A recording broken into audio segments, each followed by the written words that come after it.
bienvenue sur Borny Buzz, le média de proximité des quartiers messins. On continue notre série de portraits de médiateurs numériques. Et aujourd'hui, je suis avec Nicolas Vauzel et Bertrand Mercadet de l'espace numérique Sud-Charente pour un nouvel épisode, cette fois consacré à l'inclusion numérique. Bonjour à tous les deux.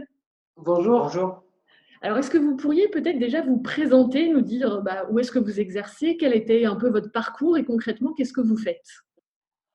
Nicolas, je te laisse prendre la parole. Donc moi, je suis le bénévole de la structure. En fait, je suis le président de l'espace numérique Sud-Charente, qui a été créé en 2009. Donc là, on commence à être de plus en plus âgé, on va dire, en tant que structure, qui a été créé au collège de Montmoreau, dans un établissement scolaire. Je suis enseignant, je suis professeur de mathématiques. J'étais donc dans cet établissement et il y avait beaucoup de demandes, en fait, des familles, aussi des grands-parents sur l'accompagnement numérique. Et en fait, à l'époque, on se dit, pourquoi pas créer une salle dédiée au numérique dans le collège. Donc, on a créé une salle, on a mis en place des ateliers avec une personne donc recrutée en mode associatif. Et de fil en aiguille, on a créé un bus ensuite qui a circulé dans tout le Sud-Charente. Donc, on a mis en place un service de médiation vraiment de proximité parce qu'on était en zone blanche et voilà, on a grandi. Et donc, je continue à être enseignant. Je suis plus enseignant au collège de Montmoreau. Maintenant, je suis au lycée, au lycée d'Angoulême, qui a une trentaine de kilomètres. Mais je continue à m'impliquer fortement dans l'association qui bouge. Et il y a toujours du travail à faire. C'est très, très intéressant. C'est une association qui grandit, forcément. C'est ça, qui grandit. Donc, il y avait en effet un salarié au départ. Et là, vous êtes 8. On est 8 salariés. Alors moi, du coup, donc Bertrand, je suis donc coordinateur, directeur de la structure depuis 2 ans maintenant, 2-3 ans, depuis 2 ans et demi. Je travaille à l'espace numérique depuis bientôt 7 ans. Donc voilà, j'ai occupé plusieurs fonctions au sein de l'association, puisque le métier de médiateur numérique est quand même relativement vaste. Donc on touche à pas mal de choses. Moi, je suis rentré dans l'association et dans la médiation numérique par l'entrée vidéo, en fait, parce que j'ai un master en cinéma et j'avais cette compétence-là. Donc, on a travaillé beaucoup là, et on travaille encore aujourd'hui l'aspect médiation numérique par l'outil vidéo. Donc voilà. Et puis ensuite, comme Nicolas l'a dit, l'association a grandi, les projets se sont étoffés. J'ai eu un peu plus de responsabilité au fur et à mesure et c'est vrai que avec 8, bientôt peut-être 9 salariés, il faut structurer, coordonner un petit peu tout ça. D'accord. Et alors rapidement, effectivement, vous êtes la deuxième interview de la série, mais je pose la même question à tout le monde. Si vous pouviez décrire en quelques phrases la médiation numérique, parce que c'est vrai qu'on en entend parler, mais tout le monde ne la définit pas de la même façon. Donc peut-être chacun d'entre vous, en quelques phrases, me dire c'est quoi votre vision de la médiation numérique. Je vais. Vas-y. Bon. Donc pour moi, la médiation numérique, c'est accompagner les personnes, n'importe quel type de public, que ce soit du plus jeune au plus âgé, à maîtriser les usages du numérique, donc maîtriser un petit peu, être autonome, être citoyen éclairé face aux usages, aux enjeux, et vraiment savoir s'en sortir seul sans avoir un accompagnement.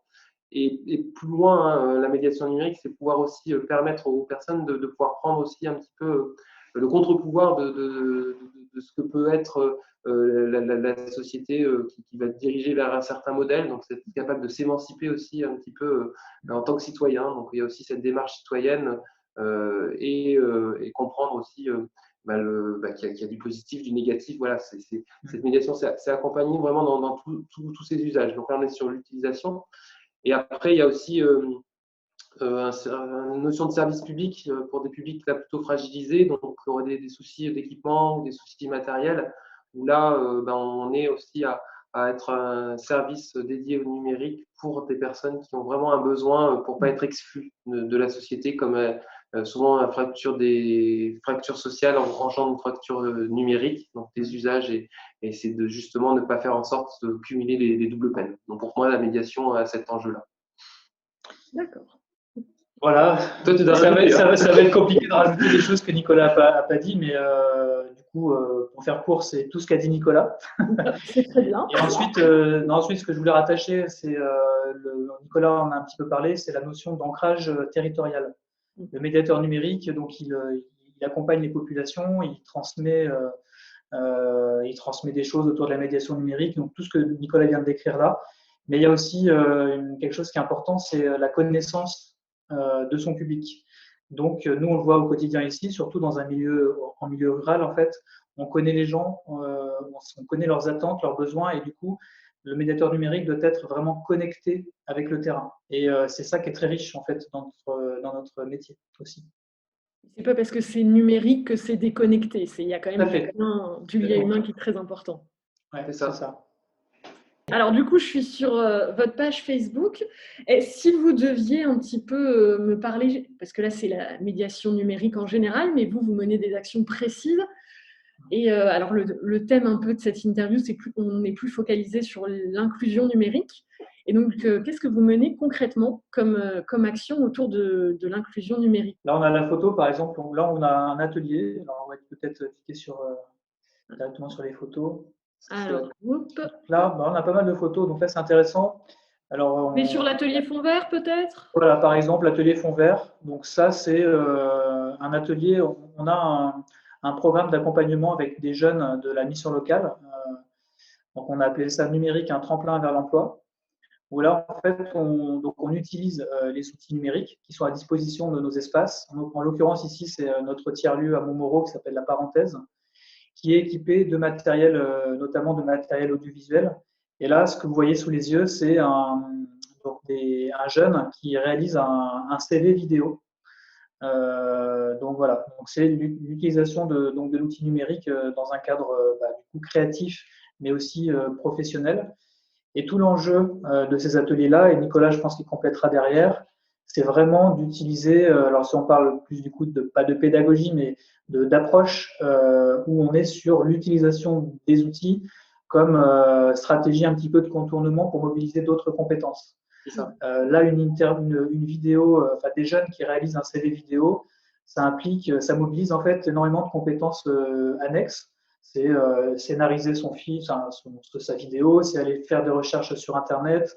Donc, c'est certes maîtriser l'outil, mais en fait, on apprend à utiliser l'outil et en même temps, on mobilise des compétences complémentaires et qui sont parallèles. Donc, c'est apprendre par la création. J'allais dire apprendre en s'amusant, c'est pas vraiment ça, mais en créant. Voilà. Ça fait partie aussi d'un cycle global, c'est-à-dire que c'est des jeunes qui peuvent être par exemple dans le dispositif Garantie Jeunes, donc qui ensuite vont aller découvrir des entreprises. Donc grâce à ça, elles vont aussi pouvoir avoir une approche différente par rapport aux salariés qu'elles rencontreront parce qu'elles-mêmes se seront mises en scénario, en action. Et c'est aussi ensuite à travers ça les mettre dans des ateliers en fait plus ensuite techniques ou plus scolaires. C'est-à-dire que ce genre d'atelier, on va les lancer pour ensuite arriver sur on va dire des savoirs numériques. Alors que souvent, c'est une stratégie inverse, c'est-à-dire qu'on part des savoirs, on se dit qu'en cumulant ces savoirs, on pourra faire un projet. Nous, on part plutôt dans l'autre sens, c'est-à-dire qu'on part du projet pour ensuite aller vers le numérique, l'intérêt de valoriser son CV, d'avoir une adresse mail bien identifiée, des choses comme ça. Ce qu'on a sur ces réseaux sociaux.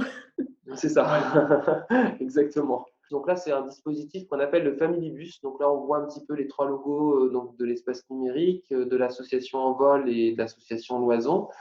Donc ce qu'il faut savoir, c'est qu'on est en coopération entre plusieurs structures. Donc là, on travaille en coopération avec ces deux autres associations, un centre socio-culturel et un autre qui est un centre de loisirs, sur un projet qui s'appelle le Family Bus. Donc c'est aller vers les personnes dans les villages pour leur proposer des activités, leur proposer tous les services qui sont disponibles à la fois dans leur commune et les animations. Donc là, on voit la caravane, par exemple, qui est proposée par Loison. Et le principe de la caravane, c'est de discuter, de discuter avec les gens autour du numérique ou pas Non, pas que. En fait, ce dispositif-là, on l'a un peu pensé comme on a parlé de tiers-lieu tout à l'heure, un peu comme un tiers-lieu mobile. Donc, dans la notion de tiers-lieu, il y a la notion de multi-partenariat, de diverses personnes qui peuvent venir, mais aussi également participer et animer. Donc là, en fait, on a des gens qui peuvent venir simplement pour discuter, pour échanger, pour discuter avec nous. Il y a effectivement l'inclusion numérique qui fait partie du dispositif, forcément. Donc, on peut accompagner des personnes là-dessus. Puis après, on a d'autres partenaires qui sont rattachés. On peut avoir des assistantes sociales qui viennent. Il y a la Croix-Rouge également qui vient. En fait, c'est ouvert. Là, ces trois structures-là, elles portent en fait portent le dispositif, mais on est ouvert à d'autres structures qui souhaiteraient venir. Et donc toujours dans cette idée donc d'aller vers les gens pour ensuite les ramener vers nos espaces physiques. On parle beaucoup des invisibles. Donc voilà, là c'est typiquement une action qui vise à essayer en tout cas d'aller capter des gens qui naturellement n'auraient pas fait la démarche de venir nous voir ou de venir dans nos espaces. C'est pour ça qu'on propose souvent un service donc qui ne sera pas obligatoirement numérique pour les amener au numérique. Donc là, par exemple, sur cet événement-là, ça pourrait être dans un marché, sur un marché où là, les gens viendront au marché et découvriront par exemple un atelier de Repair Café où ça leur donnera envie de se dire ah bah oui, en fait, j'ai mon téléphone portable qui fonctionne pas bien, alors est-ce que ça serait bien que vous me montriez? Et puis à partir de là, on pourra les aiguiller vers des ateliers qu'on met en place ou vers nos espaces. Et ça va plus loin parce qu'en fait, on a mis aussi un dispositif pour pallier le manque de mobilité ou de transport sur le territoire. Donc, on a mis aussi en place un transport solidaire. On a créé une association, Mobilité Ouest Sud Charente, où dedans, il y a un dispositif pour permettre aussi aux personnes d'accéder à ces lieux par du transport solidaire. Donc, c'est aussi leur présenter ce dispositif-là qui leur permet d'accéder aux services qu'on leur propose on vient à peu près 5 à 6 fois, c'est ça, dans chaque commune. Pour essayer de les faire venir ensuite vers les chefs de canton, quoi. Donc voilà, D'accord, donc il n'y a pas forcément qu'une méconnaissance technique, il y a aussi des problèmes liés vraiment à la ruralité finalement. Exactement, c'est ça. Souvent, d'ailleurs, on l'entend, les nouvelles personnes que l'on capte, elles nous disent en fait, on ne voyait pas comment on pouvait accéder à vos services, mais on ne les connaissait pas.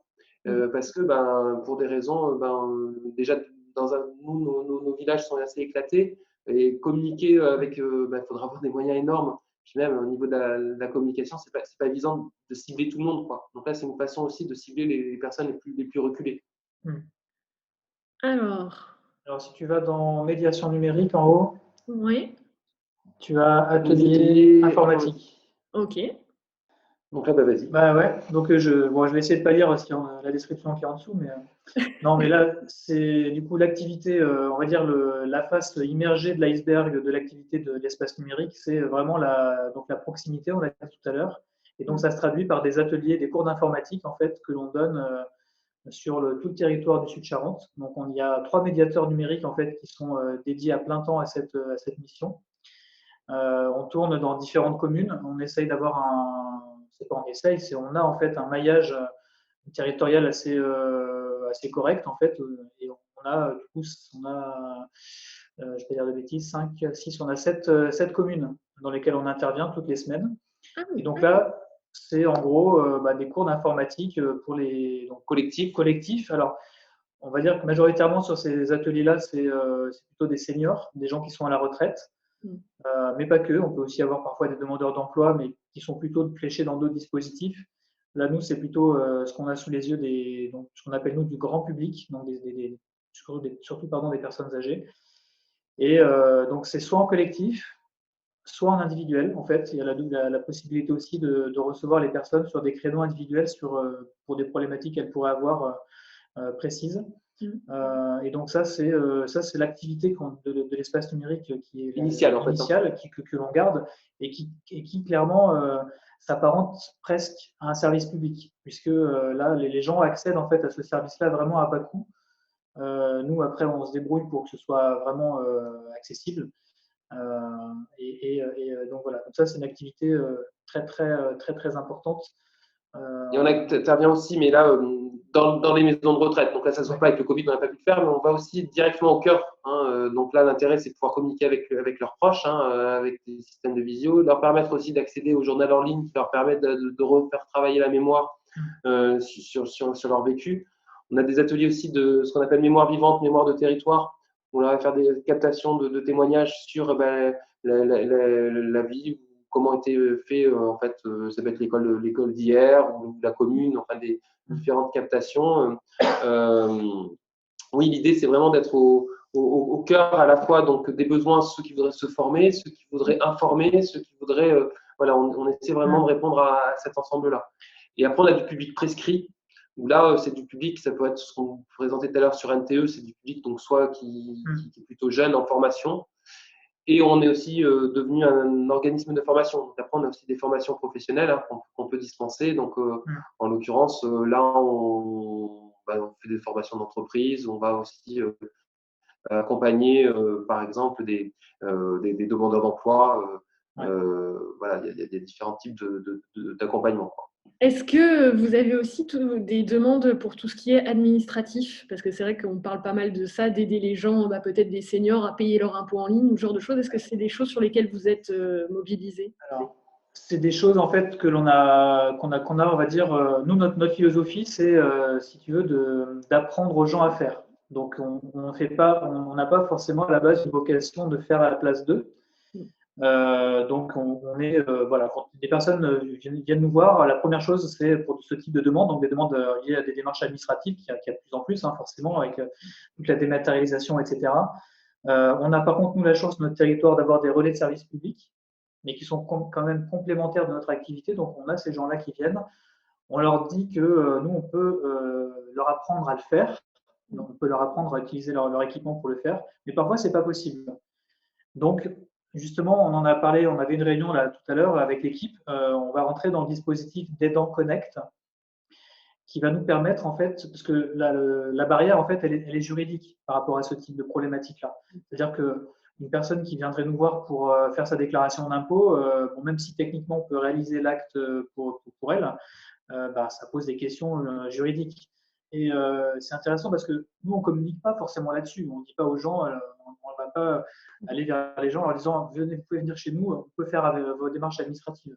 Là, demain, on ne va pas en faire notre fonds de commerce, mais ce sera beaucoup plus clair, en tout cas avec ce dispositif, et beaucoup plus transparent. Sachant qu'il va y avoir en plus des postes de conseillers numériques qui vont être mis en place aussi, le plan des 4000 conseillers numériques. Alors, c'est prévu plus tard dans la conversation. Bon, voilà, j'en parlerai à ce moment-là. Et ça peut être aussi une solution dans ce cadre-là. Nous, on accueille ces gens-là, mais on va dire qu'on pense plus à ce dispositif pour ce type d'accompagnement, même si on peut être complémentaire. D'accord. Juste le truc que je voulais dire tout à l'heure quand on a parlé un petit peu des publics, etc., c'était que en fait cette idée de lien intergénérationnel, la médiation numérique, elle est vraiment à la croisée de tous les publics, de différents âges, mais aussi de différents profils, demandeurs d'emploi, etc. Et donc nous on croit beaucoup à ça depuis le début, de mélanger les gens pour créer des synergies et que les gens puissent être Qu'ils apportent des uns et des autres, quoi. Et donc, la médiation numérique, c'est comme ça qu'elle est abordée depuis toujours à l'espace numérique, depuis 10 ans. On voit aujourd'hui beaucoup le développement des tiers-lieux. Donc, avant des espaces de coworking, aujourd'hui des tiers-lieux. Naturellement, pour nous, on était déjà d'office un tiers-lieu philosophique et du coup, aujourd'hui, avec des espaces physiques, on peut, alors avec les problèmes de confinement, etc., c'est un peu compliqué, mais en tout cas, dans l'idée, c'est ça. La mémoire vivante, donc Nicolas a parlé tout à l'heure, donc on est sur la médiation numérique de l'inclusion parce qu'on va utiliser l'outil et on va amener la personne à valoriser ses connaissances grâce à l'outil numérique.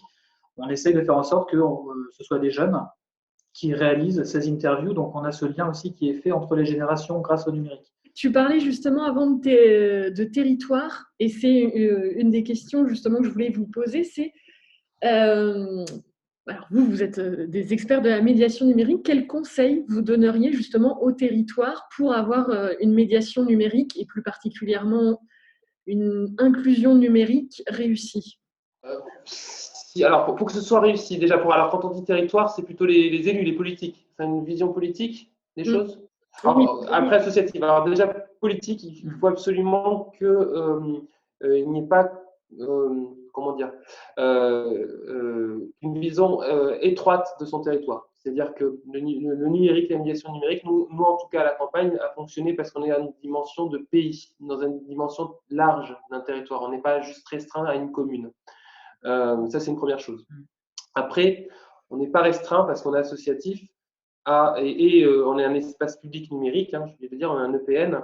On ne s'est pas restreint à un type de public à accompagner. C'est-à-dire que la problématique des collectivités, c'est souvent « Ah ben oui, mais ce n'est pas notre champ de compétences ». Ah mais oui, mais donc c'est pas du tout ça. Il n'y a pas de notion de compétence. C'est transversal. Le numérique est transversal. On est sur l'humain, sur le service public. Quand on a une personne qui a besoin d'avoir des accès, et ça c'est une deuxième chose. Et après, il faut se donner du temps. C'est-à-dire que dedans, on est aussi dans un fonctionnement d'essai-erreur. On ne sait pas ce que sera fait demain dans ce que l'on mène comme projet. C'est souvent des projets qui sont dits innovants quand on les mène et on se rend compte que 5 ans après, ou même, ouais, c'est ça, en fait, oui, on a une longueur d'avance. Et quand on nous dit, c'est super innovant, au moment où on nous dit, pour nous, c'est plus du tout innovant, il faut qu'on passe à autre chose, parce qu'on a fait le tour de la chose et que justement, on l'a pas mené, on a été jusqu'au bout de ce qu'on avait à faire et on se rend compte qu'il y a d'autres choses à mener. À mon sens, ça ne peut être porté que par une association. Moi, j'ai du mal à concevoir en fait quelque chose de la médiation numérique, de l'accompagnement global. Vraiment, quand on parle de médiation portée par une collectivité, elle peut aider, elle peut financer, elle peut apporter, mais le souci, quand ça émane d'une collectivité, c'est que si ça change si la personne change de politique, si le territoire change de politique, ou il n'y a pas une vision obligatoirement élargie. Donc, c'est faire confiance. Déjà, c'est trouver les bons interlocuteurs, la bonne structure qui pourra mener le projet. Et ensuite, accompagner, sachant que l'avantage, c'est qu'il y a quand même du financement. Si vraiment on a des projets qui donnent du sens et qui vraiment accompagnent la population, il y a quand même pas mal de financement. Hein. Ça prend du temps, mais on arrive quand même à mener bien les choses. Et qu'il ne faut pas hésiter à aller voir ce qui se passe ailleurs et vraiment ne pas avoir une entrée par contre marchande. C'est-à-dire que si on a une entrée marchande tout de suite du numérique en disant voilà on va faire du business, ou dedans ça va être une activité rentable, non, c'est une activité de service public, donc obligatoirement elle ne le sera pas. Voilà, j'ai dit beaucoup de choses, hein, mais c'est très riche. Nous on a la chance d'être sur un territoire où on nous fait confiance. On a mis du temps à se faire connaître, on a mis du temps à ce qu'on nous fasse confiance. C'est-à-dire qu'au départ, les financeurs, les politiques nous donnaient de l'argent en disant c'est bien ce qu'ils font, mais on ne sait pas trop et ça ne nous intéresse pas. Là, ça y est, ils commencent quand même à s'y intéresser. Même si on n'est jamais toujours satisfait à fond, hein, nous, on voudrait qu'ils aillent encore plus vite, même s'ils avancent bien. Hein. On a cette chance. On a cette chance quand même d'avoir des politiques qui nous ont aidés dès le début et financièrement de façon importante. C'est-à-dire que les collectivités, les communautés de communes nous financent sur leur champ de compétences, sur l'animation jeunesse, mais on a cette chance qui, grâce à ce financement-là, on peut impulser d'autres demandes de financement.